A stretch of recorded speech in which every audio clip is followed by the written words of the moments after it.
Let's see how fast we get canceled.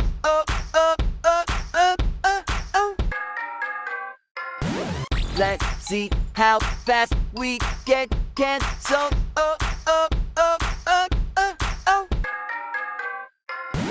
Let's go ahead and see how fast we get canceled. In dating podcast, there is a modality of asking female guests to do a self-assessment of physical beauty. Women instead do their assessment using the metric they use themselves to assess male attractiveness. It's a problem with huge implications. I'll explain, but first, let's hit the intro.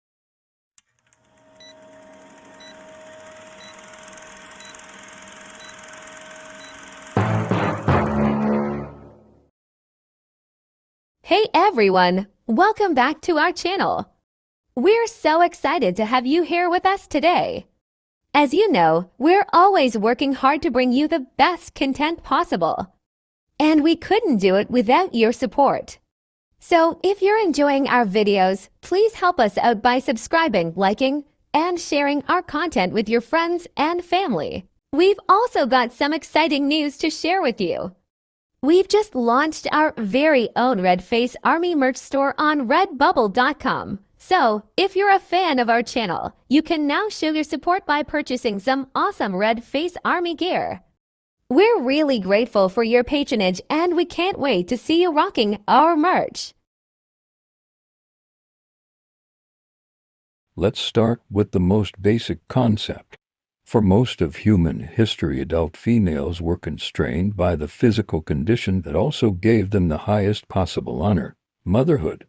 The implication is that women's menstrual cycles would inhibit them from certain aspects of physical freedom. This forced men to become protectors and providers. Also, men became inventors to make life easier for women. Therefore, the patriarchy was formed to benefit women.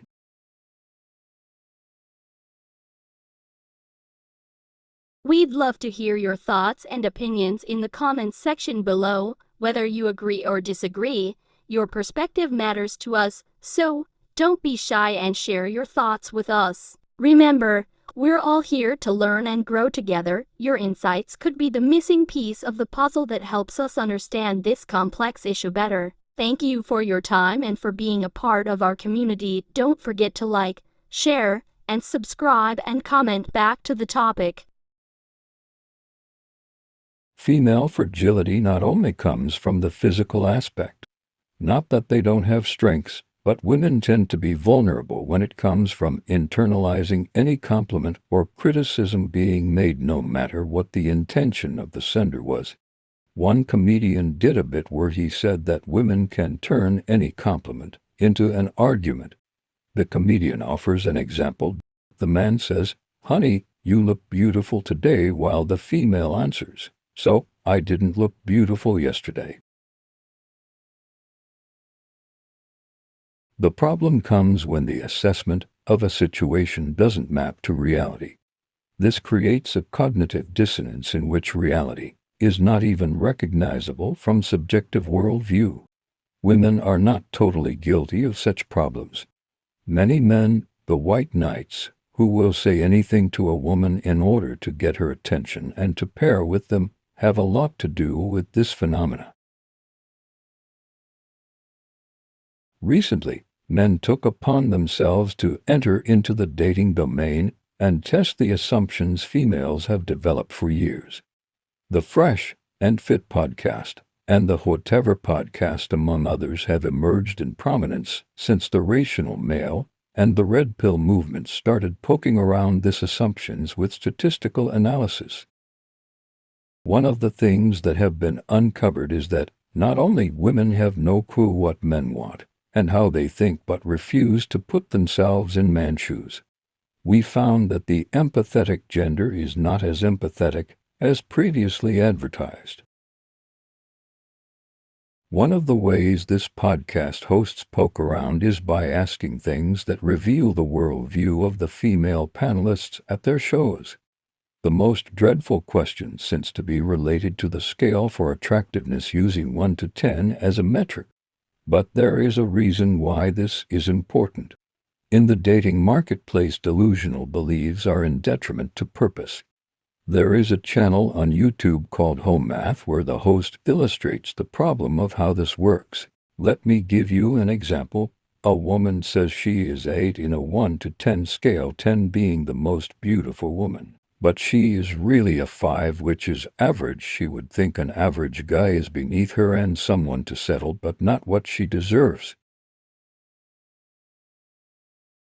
How is this something that affects society in a catastrophic manner? This is known as hypergamy. Women compete among themselves for the guy, the alpha male, the Chad. This is so pronounced in women that they won't see any other males, even as men. Hypergamy has purpose for female survival.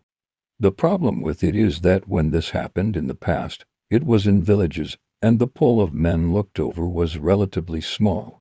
Since the internet and social media took over social interaction, this filter used by women has become so filtered and narrowed because you can compare the guy that women saw as a 10 now worldwide is a 6.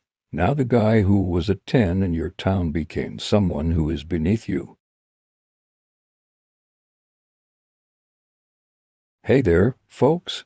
I hope you enjoyed it as much as I enjoyed making it. If you did like it, it really helps me out a lot. And if you're feeling extra generous, please share this video with your friends and family. They might appreciate it too. While you're at it, leave a comment in the comments section below.